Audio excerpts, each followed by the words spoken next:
I like to think I'm a very good roommate. Anybody who's ever had me as a roommate can say that I probably elevated their quality of life living with them. I've always been the roommate that cleans up, even if it's not my mess. Always brought all like the furniture, TVs, kitchenware. Like most of my roommates I had growing up, college, post college, basically like were more so my kids who were adults than roommates. I'd cook for them. I'd let them use my car. I'd let them use my shit. I'd help them find jobs, etc. Like I said, I don't think there's anybody out there who could say I'm a bad roommate. However, my one roommate from college, who was also my best friend from high school, might be allowed to speak poorly about me. Mind you, I didn't do anything bad majority of the time we lived together. However, one night we had a party at our house in college that was kind of like a Project X style party. It was homecoming. It wasn't intended to be as big as it was, but I had put out flyers for the party and I posted it on my Instagram. That was my first mistake. This was pre-COVID, back when people were willing to just do whatever. People were just active. And I went to a fairly big school, UMass Amherst, and I already had known a bunch of people who were planning on coming. Mind you, we lived in like a 2-story house, 4-bedroom, but like very small Western Mass style home. We'd had parties at our house before, but it wasn't like for a big event. This was for homecoming, so we weren't really expecting any more than usual people to come, like around 100 people. The thing about Amherst also is that there's 5 colleges within this small little town. So even if you're like at UMass Amherst having like a UMass Amherst party, a lot of the surrounding colleges will just show up. So we got ready for the party that day. Our house was really well set up for parties because the first floor was just like the kitchen, living room, and then the kitchen went straight into the garage. We made the garage into like a dance floor with like a massive speaker and lights, and it was pretty sick. Let me show you.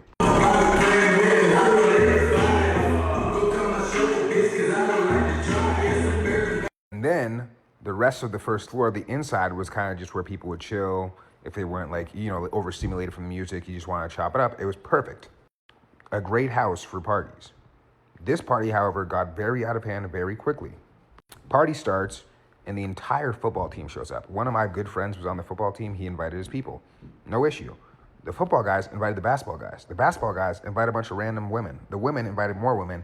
And it just started spiraling into a bunch of random shit. Mind you also, the person who had previously lived in the house that we lived in was in town for homecoming. And he was like, yo, do you mind if we have like a dual homecoming party? Since we used to live here, we can like charge people and split the cost. I was like, word, let's do it, fuck it. So that dude also invited people. When it all played out, by like 10 p.m., which is fairly early for a college party, it was packed the fuck out. Our house was packed like sardines. I was upstairs in my bedroom where it all kind of started, just chilling. And I come downstairs and I can't even get down the staircase. I finally get down the staircase and my homeboy, my roommate, my high school best friend, was like, yo, I can't get in my room. They kicked me out of my own room. I was like, what do you mean? He goes, a bunch of football dudes just came in my room and kicked me out. I'm like, I'm sorry, bro. You just need to take that L. I'm not dealing with that. And that's where I felt bad. Because I never want my own roommates to feel like they don't belong in their house. But my tiny white homeboy from high school had 3 massive linemen just come in his room and kick him out. Mind you, his girlfriend was in town, so him and his girlfriend got kicked out of his own room. He tried to go back upstairs, and they were like, nah, you need to get out the party. They kicked this man out of his own house. They picked him up and put him and his girlfriend outside the crib, didn't let him back in. Again, I didn't know what to do. At this point, the party had gotten out of control, it was out of hand. At some point, some girl passed out in the garage, the dance floor area, and it just kept spiraling from there. Around midnight 30, the cops show up. I don't know. This is the first time I ever had the cops show up at anything that I've ever hosted. Mind you, I used to host high school parties. I'm used to this shit. So I'm like, you know what? I'm just gonna leave. Me and my roommates all leave the crib. The cops come in, they're asking, my friends are still there. My friends are like, yo, the cops are looking for you. I was like, no, they're not. If they ask, I'm not in town. The cops are questioning everybody, asking, yo, whose house is this? Whose house is this? No, most of the people know it's my house, but nobody's snitching. All my friends are solid. At some point, I'm like, you know what? this is a bad look. I need to go back.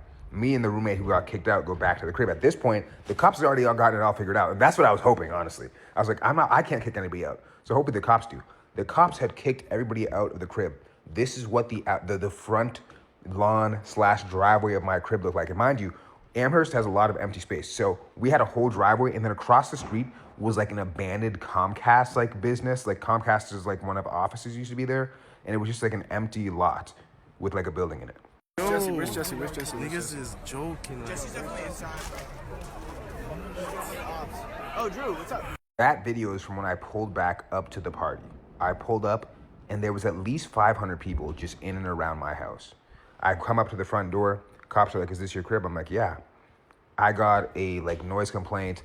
I ended up getting put on probation for my school. Everything worked out fine, honestly. Like like COVID was like 3 months after that, so it was like we didn't really lose very much on it. But I always felt bad about the fact that my roommate got basically bullied out of his own crib.